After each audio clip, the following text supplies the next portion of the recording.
Good evening everybody. Welcome to अपनी पाठशाला 007। तो साथियों, आज हम इस वीडियो लेक्चर में class 12th political science NCERT का एक चैप्टर डिस्कस करेंगे। ठीक है साथियों, ये class 12th political science NCERT का चैप्टर 3rd है और चैप्टर का नाम है समकालीन विश्व में अमेरिकी वर्चस्व। ठीक है साथियों, तो आज इस चैप्टर को हम डिस्कस करेंगे इस वीडियो लेक्चर में। और इस वीडियो लेक्चर में हम ओनली इस चैप्टर का जो इंट्रोडक्शन है, परिचय है, वो डिस्कस करेंगे। और नेक्स्ट जो वीडियो लेक्चर आएगा उसमें हम इस चैप्टर का नेक्स्ट जो पॉइंट होगा वो डिस्कस करेंगे। तो साथियों चलो बिना किसी देरी के वीडियो स्टार्ट करते हैं।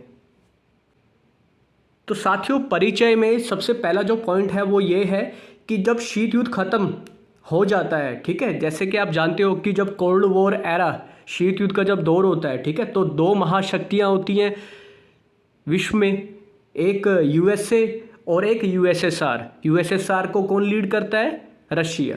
ठीक है, तो जब कोल्ड वॉर एरा ख़त्म हो जाती है, शीत युद्ध का दौर ख़त्म हो जाता है, तो पूरी दुनिया में एक ही महाशक्ति बचती है और उसका नाम होता है यूनाइटेड स्टेट्स ऑफ अमेरिका। ठीक है, और जो दूसरी महाशक्ति थी वो खत्म हो गई थी, उसका विघटन हो गया था। ठीक है, और दूसरी महाशक्ति कौन थी? पहले यूएसएसआर, जिसको कौन लीड करता था? कौन सा देश लीड करता था? रशिया। और शीत युद्ध खत्म होने के बाद यूएसए विश्व का सबसे पावरफुल देश बन गया। अब पूरी दुनिया में उसका कोई कंपटीटर नहीं था। ठीक है, अब कौन सा दौर आ गया था? अब अमेरिकी वर्चस्व का दौर आ गया था, अमेरिकी प्रभुत्व का दौर आ गया था, या एक ध्रुवीय विश्व का दौर आ गया था। और इस चैप्टर में हम अमेरिकी प्रभुत्व की प्रकृति, विस्तार और सीमाओं को समझने की कोशिश करेंगे। और इस चैप्टर में हम पहले खाड़ी युद्ध से लेकर अमेरिकी अगुवाई में इराक पर हमले तक घटनाओं का एक सिलसिला है वो डिस्कस करेंगे। एक ध्रुवीय विश्व के उभार की इस कथा की शुरुआत हम इस घटनाक्रम के जिक्र से करेंगे। इसके बाद हम वर्चस्व की अवधारणा के सहारे इस प्रभुत्व की प्रकृति को समझने के प्रयास करेंगे। अमेरिकी वर्चस्व के राजनीतिक, आर्थिक तथा सांस्कृतिक पहलुओं की जांच परख के बाद हम यह देखेंगे अमेरिका से निपटने के लिए भारत के पास नीतिगत विकल्प क्या है। ठीक है साथियों, तो इस वीडियो लेक्चर में हम देखेंगे कि अमेरिका का वर्चस्व बना विश्व में, ठीक है, तो वो वर्चस्व बनता है राजनीतिक। ठीक है, अगर वो देश राजनीतिक तौर पर बहुत स्ट्रोंग है, आर्थिक तौर पर बहुत स्ट्रोंग है, सांस्कृतिक, ठीक है, तौर पर वो बहुत ज़्यादा स्ट्रोंग है, तभी वो देश स्ट्रोंग बनता है। ठीक है, पावरफुल देश बनने के लिए ऐसा नहीं है कि आप राजनीतिक तौर पर ही अगर स्ट्रोंग हो तो आप एक बहुत ही शक्तिशाली देश बन सकते हो, ऐसा नहीं होता। अगर अमेरिका का वर्चस्व है दुनिया भर में, वो इसलिए है क्योंकि वो राजनीतिक तौर पर भी स्ट्रोंग है, आर्थिक तौर पर भी स्ट्रोंग है और सांस्कृतिक तौर पर भी वो काफ़ी स्ट्रोंग है पूरे विश्व में। ठीक है, तो ये हम पूरी तरह से डिस्कस करेंगे इस चैप्टर में कि अमेरिका अगर राजनीतिक तौर पर स्ट्रोंग है क्यों है, आर्थिक तौर पर स्ट्रोंग है क्यों है, सांस्कृतिक तौर पर स्ट्रोंग है वो कैसे है।